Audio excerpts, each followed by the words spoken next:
At the end of the day, when I leave this world, I want people to say that I tried to do the right thing, that I reached out and I reached back across to where I came from. Because as my grandmother used to tell me, she said, no matter how much money you make, you're not going to take one dime away from here with you.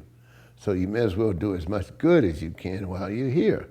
As a poor young black boy in a very segregated society who's not supposed to have any break, not supposed to go anywhere, not supposed to get any kind of education.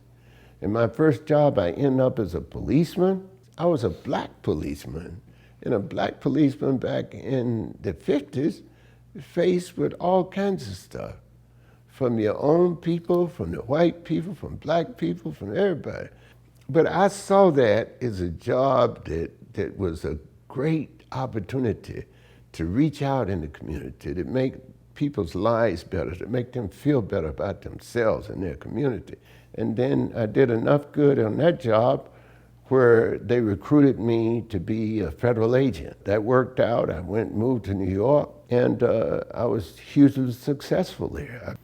I came home one day and I told my late wife, Sally, I said, look, I'm going into the public relations business because that's what I think I can be best at. That's where I think I can make a contribution. And then when I said we have to go back to North Carolina because that's where I want to, that's my home. And she said, well, everything is segregated back in North Carolina. What are we going to do? Where are we going to live? Where are you going to work? She said, you can't even get a client there because everything is segregated. I said, I want to go back to North Carolina, first of all, because that's home. That's where my people are. And I said, secondly, and most importantly, I want to go back to North Carolina in the South to not to be a part of the problem, but to help eliminate the problem, to bring the South into America and let us all live like Americans, like free Americans. I said, this has to stop. So I got involved with a lot of different major companies like Woolworth, A&P, and all of them became clients of mine. And then I met Martin Luther King Jr., and he became one of my closest friends. I saw what he was trying to do, and I knew he needed help. He asked for my help. And I became a member of his board of directors. I served on his executive committee. I traveled with him everywhere, raised a lot of money for him. And all of a sudden, the doors not only open to me, I'm the person who could open doors everywhere.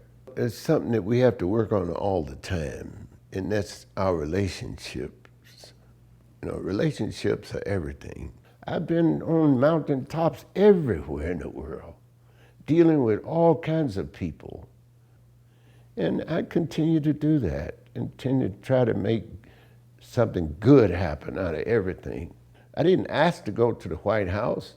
I didn't ask to go inside to see Nelson Mandela in his prison. He had been in prison for 23 years, and they wouldn't let nobody but his immediate family go in there, and only then for a few minutes. And they let me see him for almost 2 hours.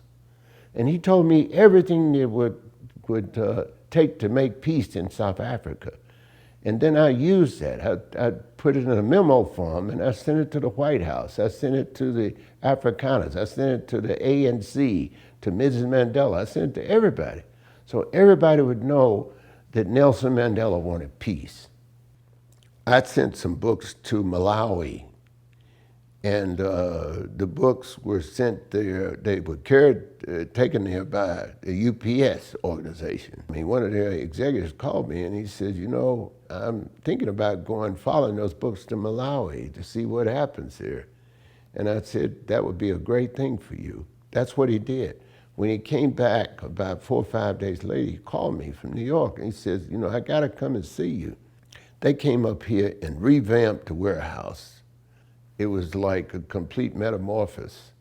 And they said, we want to be helpful. And they said, for the next 3 years, we're going to ship X number of thousands of tons of books to all these different places that have no books that we want to work with you. And that's what they've been doing. North Carolina is the most special place in the world to me. It always has been. I travel all over the world. And people ask me, why in the world do you live in North Carolina? What in the world is down here? I say it's the place that I love.